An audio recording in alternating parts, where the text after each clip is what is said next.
Summary of The Power of Now by Eckhart Tolle. The Power of Now is a spiritual guide that teaches readers how to break free from the mental patterns that cause stress, anxiety, and unhappiness by living fully in the present moment. Eckhart Tolle explains that most suffering comes from dwelling on the past or worrying about the future, both of which are illusions. The only real moment we ever have is now, and peace can only be found by fully accepting and being conscious in the present. The book emphasizes the difference between the mind and consciousness. Tolle teaches that we are not our thoughts, but the awareness behind them. By observing our thoughts without judgment, we can disidentify from the ego, the false sense of self, built by past experiences and societal labels and experience. A deeper sense of being. He introduces the concept of the pain body, the emotional residue of past trauma, which gets triggered by similar situations in the present. Recognizing and observing this pain without reacting to it allows it to dissolve. Tolle also stresses the importance of acceptance and surrender. When we resist what is, we create suffering. But when we accept the present moment as it is, even if it's unpleasant, we step into true power. Ultimately, the power of now is about awakening to a deeper, timeless state of being, where joy, peace, and purpose naturally arise, not from what we achieve or own, but from simply being here now. You are not your mind. This truth may seem strange at first, because for most of our lives, we've been taught to identify with our thoughts. From an early age, we are rewarded for thinking, analyzing, planning, and remembering. These are all functions of the mind, and they have their place.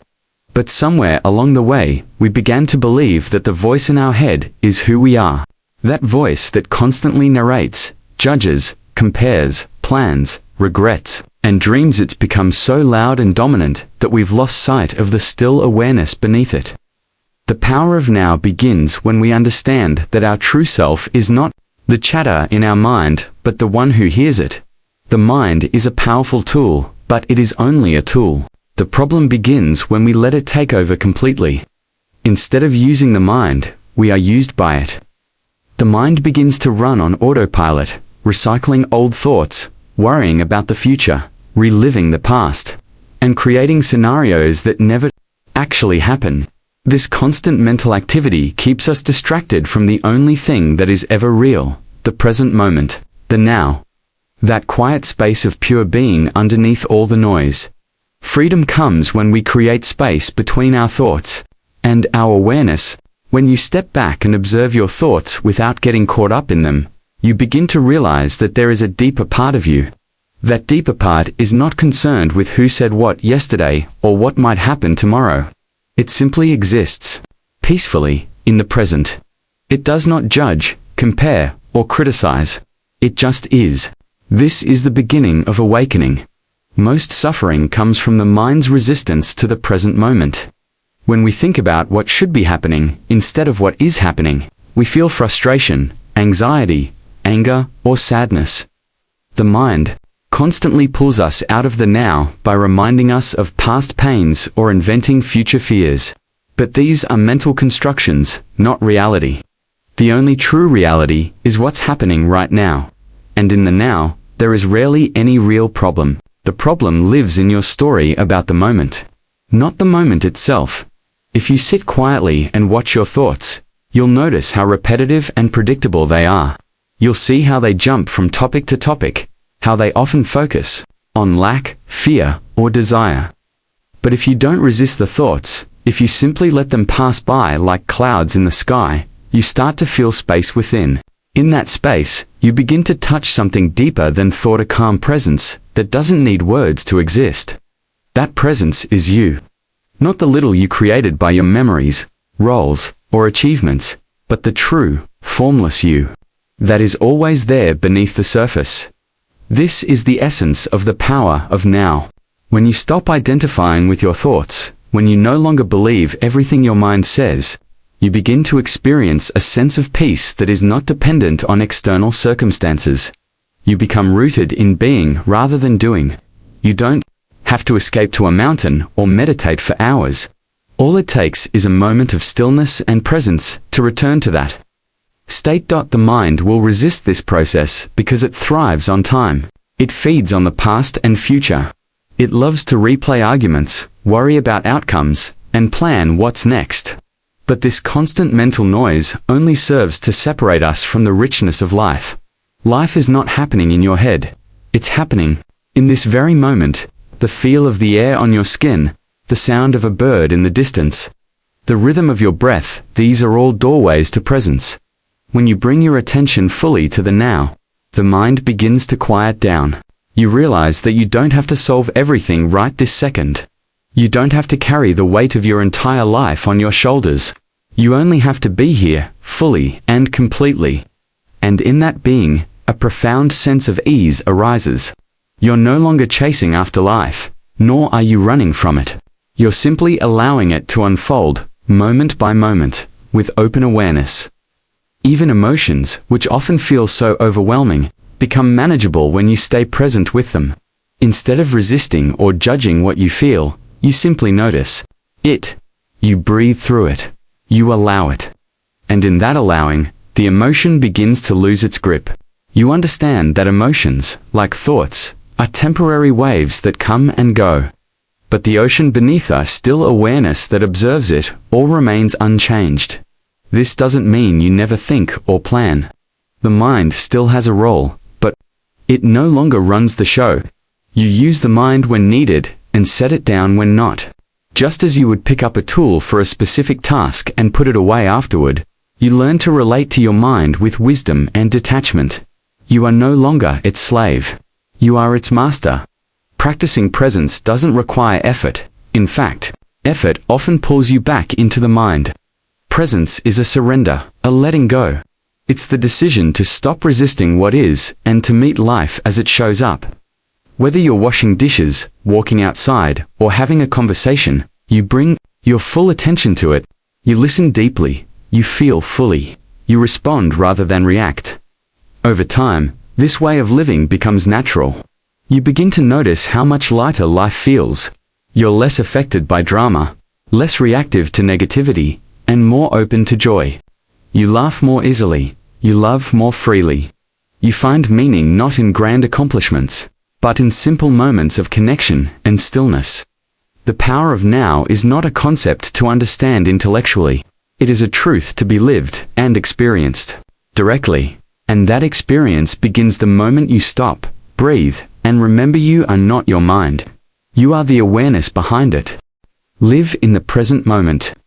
This simple instruction holds the key to peace, clarity, and true fulfillment. The past is nothing but a collection of memories, images, emotions, and stories that exist only in your mind. The future is nothing more than a projection of thought imaginings about what might happen, shaped by fear or desire. Neither the past nor the future has any actual existence. They are illusions that take us away from what is real, which is always the present moment. The now is the only point of access to life itself. Everything else is a shadow. When we become consumed by past regrets or future worries, we are no longer living. We are existing in a kind of psychological sleep. Our bodies may be here, but our minds are elsewhere. We replay what happened, trying to change it in our thoughts, or we anticipate what may come, often fearing the worst. This mental noise creates anxiety, stress, guilt, shame, and frustration. These feelings are not rooted in reality. They are the byproducts of abandoning the present moment. The present moment is powerful because it is all there ever is. Every moment you have ever experienced happened in the now. Even when you think about the past, you are doing it now. Even when you plan the future, it happens in this moment. Time is a mental concept, an abstract framework we use to organize experience, but life itself unfolds moment by moment, never outside of the now. When you bring your attention fully to the present, something profound begins to happen. Your mind starts to slow down. You begin to notice things you previously overlooked: the feel of your breath, the sounds around you, the sensations in your body. You become aware of a deep stillness beneath the surface of experience. A stillness that has always been there but was drowned out by the noise of mental chatter. In that stillness, you feel grounded, alive, and whole. Living in the now doesn't mean you can't remember or plan. Memory and planning are useful tools, but they become harmful when they take over. When you remember the past, do it consciously, without becoming lost in it. When you plan for the future, do it from a place of still presence, not from fear or compulsion. Then, once the remembering or planning is done, return to presence. The now is where your true power lives. Many people believe that fulfillment lies somewhere in the future once they achieve a goal, meet the right person, make more money, or fix something that's broken. But when they reach that goal, they quickly shift their focus to the next thing, and the cycle of seeking continues. This is because fulfillment is never found in the future. It is only ever found in the now. When you stop postponing your happiness and begin to appreciate this moment fully, you discover that what you were looking for was already here. The now may not always be pleasant. It might include pain, discomfort, or uncertainty. But even in those moments, there is peace if you stop resisting what is pain itself is not suffering. Suffering arises when we mentally resist pain, when we argue with reality, when we say, this should not be happening. But life always unfolds exactly as it does. Resisting the present doesn't change it. It only creates inner turmoil. Acceptance of the present does not mean passive resignation. It means allowing this moment to be as it is, without mental judgment. From that acceptance, right action can arise naturally and clearly. When you live in the present, relationships also change. You begin to listen more deeply. You respond instead of react. You notice the beauty in another person without overlaying your judgments or expectations. Love becomes less about needing and more about being. Presence is the foundation of true connection with others, with yourself, and with life. The more you practice presence, the more natural it becomes. At first, the mind will try to pull you back into thinking. It will distract you with worries, doubts, and fantasies. But each time you catch it and return to the now, you strengthen a new habit of awareness. Eventually, this becomes your default state. You begin to live from a place of stillness, not noise, clarity, not confusion, peace, not conflict. Presence is not something you achieve, it is something you allow. It is not somewhere you go. It is where you already are. You don't need to try hard to be present, you just need to stop being elsewhere. You simply notice, breathe, observe, and allow.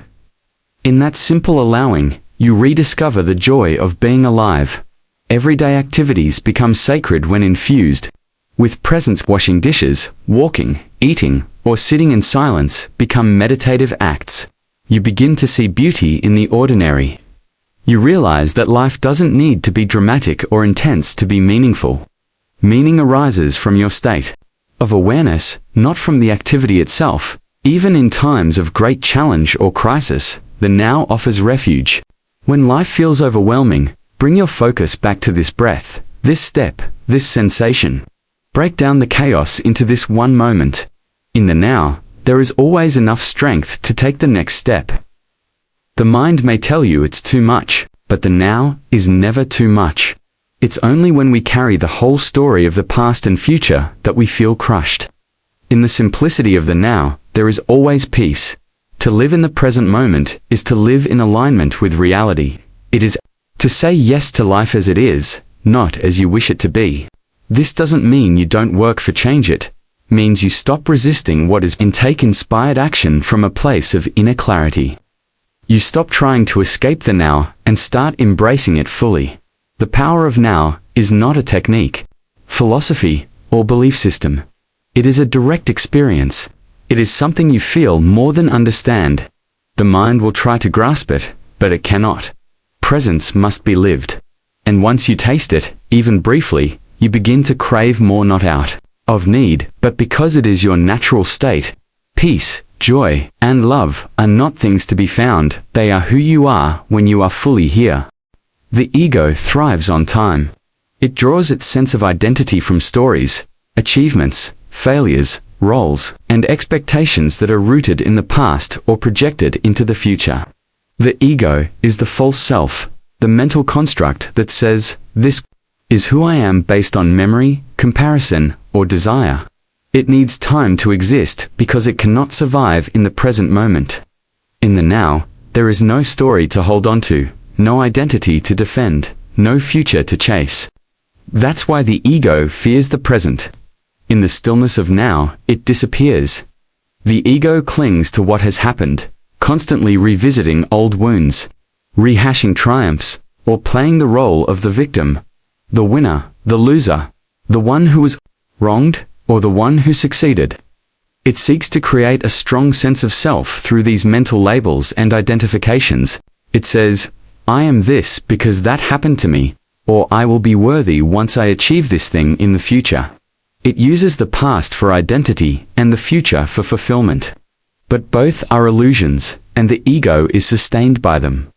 When you begin to live in the present moment, the grip of the ego starts to weaken. You become aware of how it constantly speaks in your mind, narrating your life, judging others, defending your actions, and projecting outcomes. It thrives on separation, on being superior or inferior, right or wrong. It defines itself in opposition to something else. It needs conflict, control, and comparison to stay alive. But when you bring awareness to it without judgment, you see it for what it is, a voice in your head, not your true self. The ego's greatest fear is the loss of its identity. It fears silence because it cannot function without noise. It fears stillness because it cannot exist without movement. In the present moment, there is no time for ego to latch onto. There is no past to feed its stories, or future to fuel its ambitions. In the now, there is only being, and being is enough. But to the ego, being is not enough. It wants to be special, recognized, admired, or at least pitied. It needs drama. It needs to feel separate. Presence threatens all of that. The ego constantly creates problems so it has something to solve, something to think about, something to react to. It tells you that happiness lies just around the corner when you get the job, the relationship, the recognition. But even when you get those things, the satisfaction is fleeting. The ego quickly moves the finish line. It says, now you need more. This endless cycle keeps you trapped in dissatisfaction, always reaching but never arriving.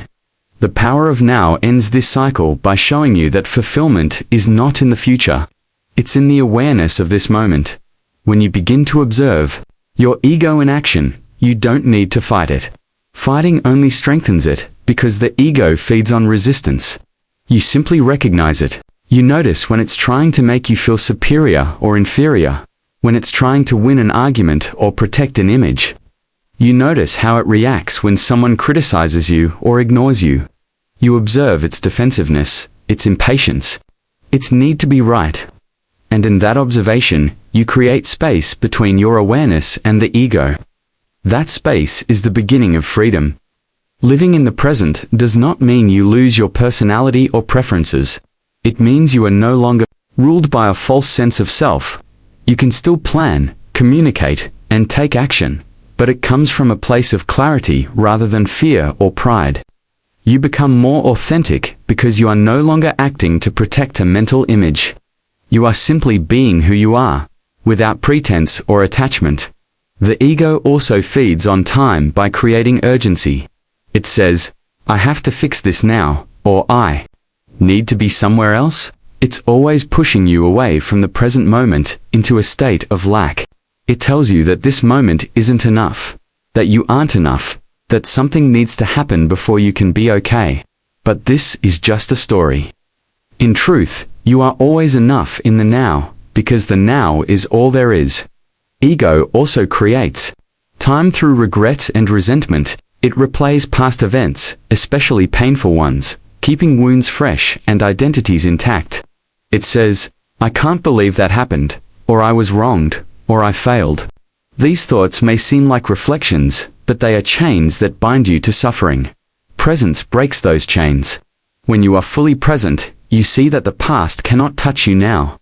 Whatever happened is gone. Only your thoughts keep it alive. The future is another playground for the ego. It creates anxiety through expectation, fear, and pressure. It says, what if this goes wrong, or I need to be better? These thoughts pull you out of the now and into a world that doesn't exist. Planning can be useful, but only when done from a grounded place of presence. Otherwise, it becomes obsessive and destructive. When you live in the present, you can still prepare, but you no longer obsess. You take action without being consumed by imagined outcomes. Many spiritual teachers speak of the death of the ego, but it's not about destroying something. It's about seeing clearly. The ego loses its hold not through struggle, but through awareness. As you bring more attention to the now, the ego naturally begins to dissolve. Its voice grows quieter. Its demands lose urgency. What remains is the spaciousness of being, the silent awareness that doesn't need to prove anything, own anything, or become anything. The journey into presence is not always easy. The ego will resist.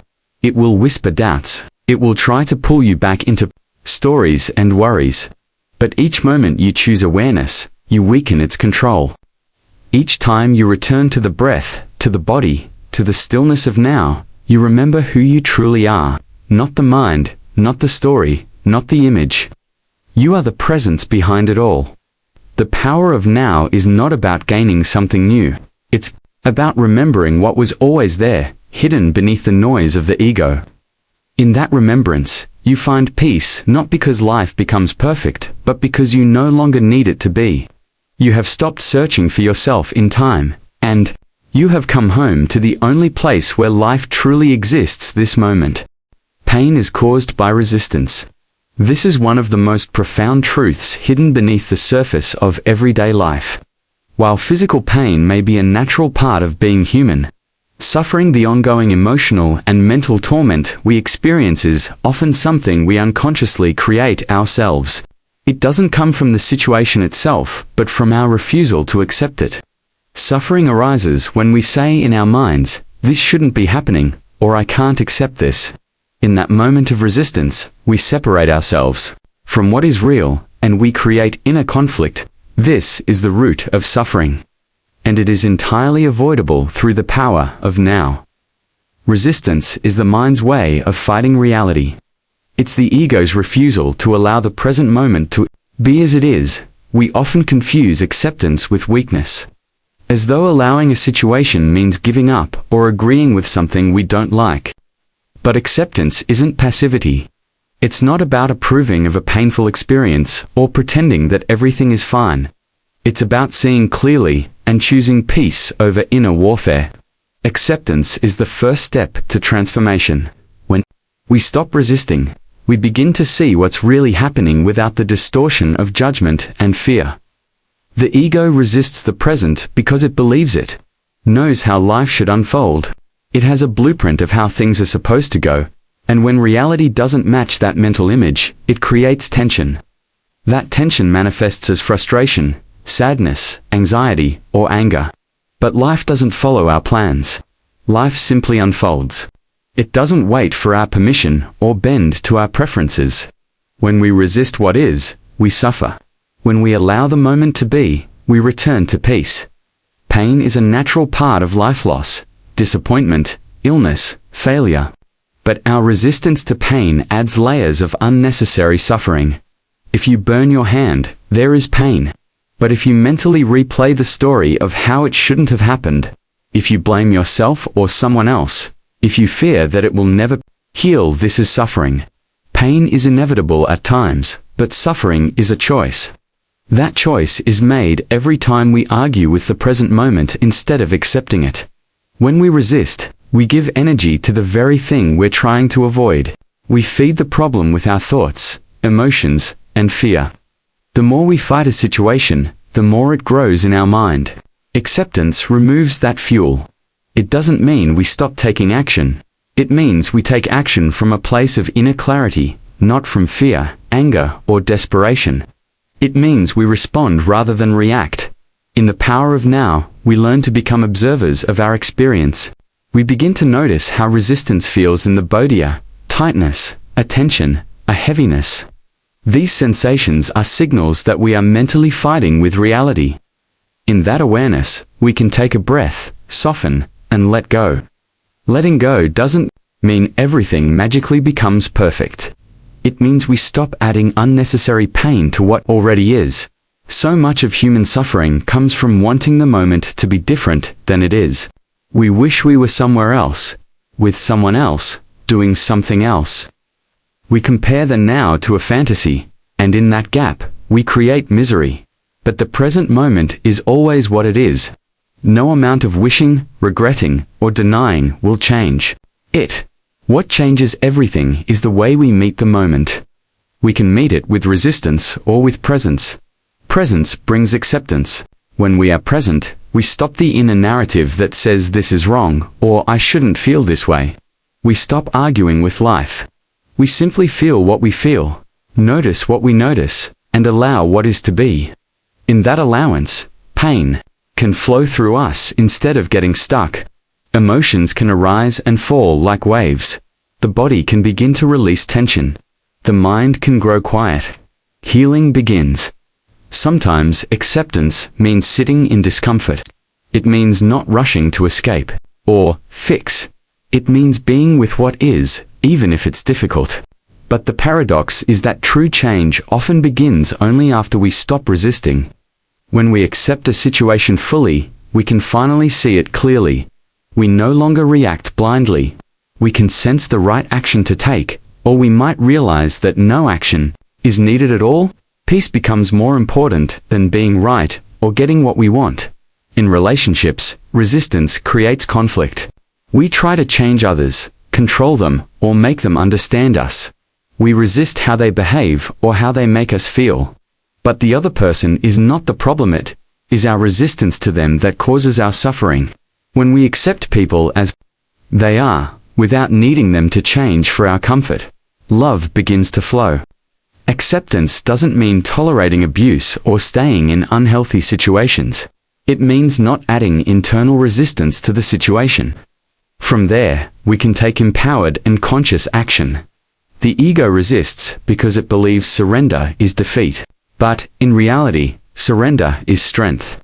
It takes courage to let go of control, to say yes to what life is bringing you, even when it's hard. This surrender doesn't make you passive, it makes you peaceful. It frees you from the mental prison of should and shouldn't. It opens the door to inner freedom. As you live more in the present, you'll begin to see how often resistance arises. You'll catch yourself tensing up, complaining in your mind, or wishing for things to be different. That's okay. The awareness itself is the beginning of transformation. Each time you notice, you can gently return to presence. You can breathe, you can soften, you can say, this is what is right now, and I choose peace. In the power of now, life becomes simpler. You no longer have to fight everything. You no longer have to carry the heavy burden of resistance. You begin to trust that whatever is happening, you can handle it not by struggling, but by being fully present with it. Peace is no longer something you chase. It becomes who you are beneath the noise. Pain will still visit you from time to time, but it will pass through you like wind through open space. You won't hold on to it, feed it, or make it personal. You will meet it with presence, and in that presence, it will begin to lose its power. What remains is a quiet strength, a deep inner stillness that is untouched by life's ups and downs. This is the power of no, not an escape from life, but a full embrace of it. Observe your thoughts without judgment. This single shift in awareness can change the way you experience yourself and the world. Most people live completely identified with the voice in their head, accepting every thought as truth, reacting to every emotion as if it defines who they are. But when you begin to observe, instead of attach, when you create space between the thoughts and the awareness that sees them, you awaken to a deeper dimension of your being. This is the essence of the power of now. Thoughts come and go, constantly, arising and dissolving like waves in the ocean. One moment your mind is focused, the next it's wandering. One moment you're calm, and the next a memory triggers anger or sadness. This constant fluctuation is normal, but it's not who you are. You are not the thoughts themselves. You are the awareness in which those thoughts appear. You are the silent witness that sees it all. When you realize this, you step out of the storm and into stillness. The practice of observing your thoughts without judgment doesn't mean suppressing them or pretending they don't exist. It means watching them arise with curiosity and openness. It means noticing a negative thought and simply saying, "There's a thought." Instead of believing it or following it down a path of fear or reactivity, it means becoming the witness of your inner world, not its prisoner. This inner observer already exists within you. You've felt it during moments of stillness, when time seems to slow down, and you feel completely present. You've sensed it in times of deep peace, when you're not caught in mental stories. In those moments, your thoughts may still be there, but they don't dominate you. You are aware of them, but not entangled in them. That awareness is your true self, and through it, you begin to experience life as it really is, unfiltered and unclouded. Judgment is what pulls you back into identification with the mind. When a thought arises and you label it as bad, embarrassing, or shameful, you immediately create tension. You become the judge and the judged. But when you observe without judgment, you allow the thought to pass through.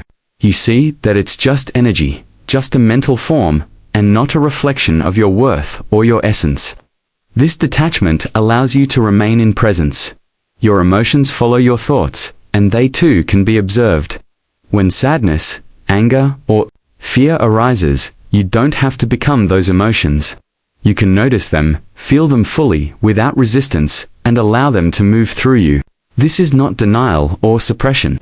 It's full conscious presence with what is, without labeling or fighting it. Emotions lose their grip when they are met with awareness. They become part of the flow, not obstacles. The ego wants you to believe you are your thoughts and feelings, because the ego survives through identification. If you believe every story the mind tells you, if you react to every emotional impulse, you stay trapped in the past and future. But the power of now invites you to step back and see clearly.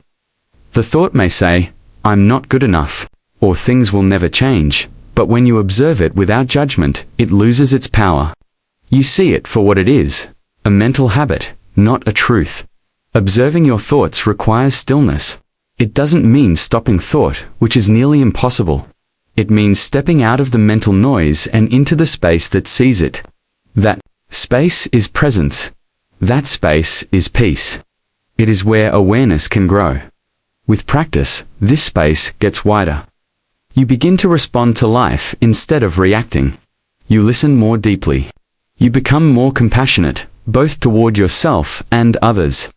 Meditation is one of the ways to cultivate this practice. But presence doesn't require sitting still with closed eyes. It can happen in any moment. Washing dishes, walking in nature, listening to a friend, each of these becomes a doorway when approached with awareness. When a thought arises, you simply notice. You don't chase it, analyze it, or resist it. You let it be, and in that letting be, you remain free. The mind may resist at first. It's used to running the show. It's used to being in control, telling you what to think, how to feel, what to fear. But as you observe more and react less, the mind begins to settle. You realize that not every thought needs your attention. Not every emotion needs your story. You can let the mind do what it does, while you rest in the deeper stillness beneath it. This does not mean you stop using your mind. You still think, plan, and create. But now, you do so consciously. You use thought as a tool rather than letting it use you. You step into the role of awareness, which is infinitely more powerful and more peaceful than being lost in mental activity. Observing your thoughts also reveals their repetitive nature. You begin to notice patterns, thoughts of doubt, fear, judgment, craving. These are not unique or special. They are simply mental loops conditioned by the past. When you observe them without attachment, they lose their ability to define you. You are not your patterns. You are the space in which patterns appear and dissolve. Over time, this awareness transforms your inner world. You stop believing every thought. You stop fearing every emotion. You stop reacting to every trigger. You become more rooted, more spacious, more alive. Life becomes less about control and more about surrender. Less about struggle and more about flow. You begin to trust that presence is enough, that awareness itself is healing. When you live this way, even in moments of difficulty, you are not shaken in the same way. A painful thought arises, and you notice it. A heavy emotion surfaces, and you feel it, but you are not consumed. You are the sky, and these thoughts and emotions are passing weather. No storm lasts forever. No cloud blocks the sun for good. In awareness, everything becomes a passing moment. In presence, everything becomes bearable. The power of now is not found in a perfect state of mind, but in the willingness to see what is happening inside without judgment. It is the decision to be the watcher instead of the thinker, the observer instead of the reactor. And in that decision, a new world opens up. A world where peace is no longer something you seek, but something you uncover because it has always been there, underneath the noise, waiting to be seen. The pain body feeds on negative emotions. It is like a hidden force within, built from accumulated emotional pain that hasn't been fully processed or released. This emotional residue can come from past trauma, childhood wounds, repressed anger, grief, or deep-seated fear. Over time, this unhealed pain takes on a life of its own. It becomes an energetic entity that lives inside us, and it thrives on being triggered. When the pain body is activated, it takes over our thoughts, emotions, and behaviors, often without us even realizing it. We may lash out, shut down, fall into despair, or feel overwhelmed by anxiety or rage. The pain body wants to survive, and it survives by feeding on more pain. This cycle continues until we bring awareness to it. The pain body can only function unconsciously. It remains powerful as long as we are unaware of its presence. But the moment we become the observer, the moment we recognize that this emotional storm is not who we truly are, the pain body starts to lose its grip. Awareness is the light that dissolves the darkness. Once we can say, this is the pain body, and watch it without reacting, we have begun to reclaim our power. The pain body is not evil. It is not something to be hated or feared. It is simply old pain that hasn't been met with presence. It's like a child crying out for attention, a part of us that was wounded and never fully heard or healed. When we react to it with more negativity, blaming others, blaming ourselves, or repressing it, we feed it. But when we witness it with compassion and without judgment, it starts to soften. It can be healed, not through struggle, but through conscious attention. The pain body often activates in relationships. It uses close connections as a way to express itself. This is why arguments with loved ones can become so intense and irrational. You may find yourself overreacting to a small comment or falling into a deep emotional spiral for no apparent reason. That's the pain body seeking nourishment. It wants drama. It wants emotional intensity. It wants to be right, to be hurt, to be angry. In these moments, we're no longer present. We've been taken over. But even in the middle of an emotional storm, presence is still available. If you can pause and observe what's happening, even just for a moment, you can begin to disidentify from the pain body. You can notice the thoughts it creates. They don't care about me. I'm always being ignored. I'll never be enough. These are not your thoughts. They are the voice of old pain resurfacing. When you can see that, you create space between your true self and the pain body, and in that space, healing begins. This practice takes courage and patience. The pain body can be strong, especially if it's been fed for many years. It may resist your attempts to observe it. It may try to convince you that your emotions are justified, that the other person is the enemy, that you need to act out. But when you choose not to act, not to speak from that place of pain, and instead sit with it, breathe with it, watch it to a breaking the cycle, you are doing something revolutionary. You are choosing awareness over reactivity. Sometimes the pain body remains dormant for long periods. It can lie asleep, waiting for a trigger. Then suddenly, a look, a tone of voice, a certain situation wakes it up. You may feel a sudden wave of sadness, anger, or hopelessness that seems to come from nowhere. In that moment, most people either act it out or suppress it. But the invitation of the power of now is to observe. You simply allow the feeling to be there. You don't have to fix it or make sense of it. Just be present with it. As you do this, more often, the pain body begins to shrink. It no longer controls your life. You become less reactive, more peaceful, more grounded. You start to notice when others are speaking from their own pain bodies, and instead of getting pulled into the drama, you can remain calm. This doesn't mean you tolerate mistreatment. It means you don't take it personally. You see the pain behind the words, the unconsciousness behind the behavior, and you respond from presence rather than ego. Healing the pain body is not about reliving trauma or digging through the past endlessly. It's about meeting what arises in the present moment with full awareness. It's about being willing to feel without resistance. Pain only becomes suffering when we resist it. When we allow it, it moves through us. It loses its charge. It no longer defines us. This process also helps dissolve identification with the story of me, the identity built around being a victim, being broken, being wronged. The ego loves these identities because they provide a sense of self, but they are painful illusions. They keep us trapped in time, always referring to what happened back then. The pain body supports this illusion by keeping those emotions alive. But when we stop feeding the story and start observing the energy behind it, we come back to the now. And in the now, the story doesn't matter. Only presence remains. Presence is not passive. It's the most powerful state of being. It allows you to feel fully without being consumed. It allows you to take responsibility for your inner world without blaming yourself or others. It allows you to heal without needing to understand every detail of your past.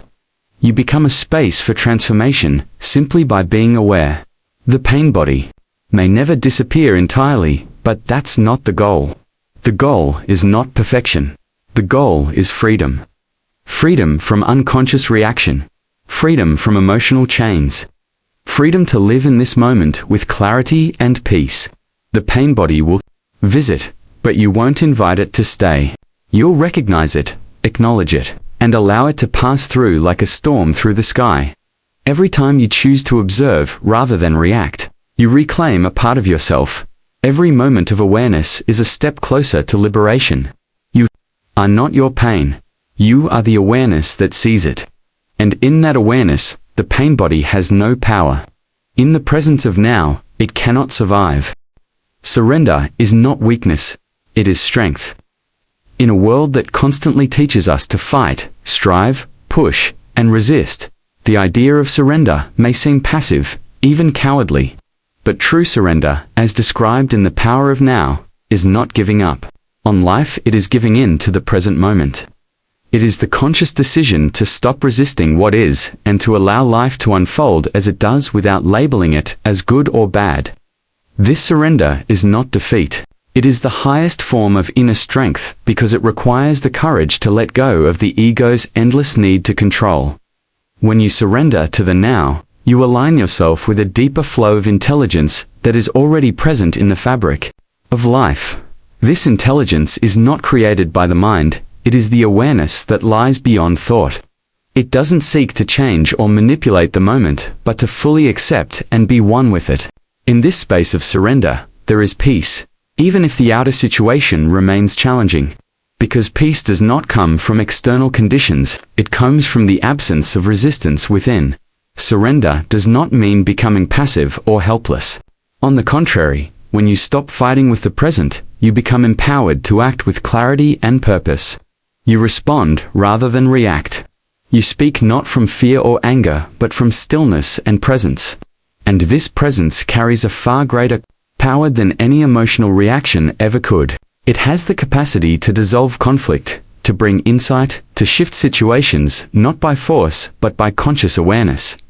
Most of the suffering we experience is not because of the situation itself, but because of our mental resistance to it. We say, "This shouldn't be happening. I can't accept this. Why me?" And with each thought, we increase our inner turmoil. The situation is already here, yet the mind creates a story around it, adding layers of fear, blame, and resentment. Surrender is the act of dropping the story and simply allowing the moment to be as it is. This doesn't mean you approve of it, but that you accept its presence. From this place, true change can begin. When you are present, surrender arises naturally. Presence means being fully aware of what is happening without judgment. And when you are present, there is no inner resistance, because resistance only lives in the past or future. It says, this shouldn't have happened, or this can't happen, but those are thoughts, not reality. Reality is always now. And in the now, surrender is not an act, it is a state of being. You simply are with what is, without struggle. This surrender is deeply healing. It relaxes the nervous system. It releases the grip of fear. It allows energy to flow freely once more. So many people are tense and exhausted, not because of their lives, but because of their constant mental resistance to life. They are always trying to be somewhere else, someone else, in some other situation. The power of now invites you to drop all of that and just be. Just breathe. Just observe. And in doing so, discover that the moment you were resisting is not as unbearable as the thoughts about it made it seem. In times of great difficulty, illness, loss, heartbreak, surrender becomes even more essential. The mind will want to resist even more fiercely, to find someone or something to blame, to scream, this isn't fair. But that resistance only deepens the suffering. If you can instead take a deep breath and allow the pain to be there, allow the tears, allow the silence, something shifts. You stop fighting life, and life begins to support you. It's as if a hidden door opens, revealing a strength you didn't know you had, a strength that was there all along, hidden beneath the noise of resistance. This doesn't mean you don't feel pain. It means you stop identifying with it. You become the space in which the pain arises and falls. You witness it rather than become it. This subtle shift from identification to observation is the essence of surrender. It's not about making pain disappear, but about finding peace even within the pain. And that peace is the beginning of true transformation. Often, people fear that if they surrender, they will lose control. But the truth is, we were never in control to begin with. The sense of control is an illusion created by the ego.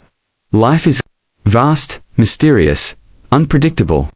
When you surrender, you don't lose control. You let go of the illusion of control and fall into alignment with the greater intelligence that guides all life. You move from force to flow, from fear to trust. This trust doesn't mean expecting everything to go your way. It means trusting that whatever arises, you have the inner strength to face it. And that strength does not come from thinking or planning, it comes from presence, from being deeply rooted in the now, from knowing that who you truly are is not shaken by any external event. When surrender becomes a way of life, everything changes. You find yourself more at peace in situations that used to cause stress. You stop needing things to be a certain way to feel okay. You let people be as they are. You speak more kindly. You listen more deeply. You act when action is needed, but without the heaviness of anxiety or control. Life becomes simpler, clearer, more meaningful. And ironically, when you surrender, life often begins to flow more smoothly. Opportunities arise. Solutions appear. Relationships deepen, because you're no longer blocking the flow with resistance. You're no longer trying to force life to fit your ideas. You've entered into harmony with reality, and from that harmony, true power emerges, not the power of domination or control, but the quiet, steady power of presence. Surrender is not something you do once, it is a practice. A choice you make, moment by moment. Every time you feel tension, anxiety, or frustration, it is an opportunity to ask, am I resisting this moment? Can I allow this to be? These simple questions bring you back to now, and in the now, surrender becomes possible. The power of now is not about escaping life, it is about fully entering it. With open eyes, with an open heart, with a willingness to experience whatever arises without resistance. This is the true path of freedom. This is the strength that surrender brings.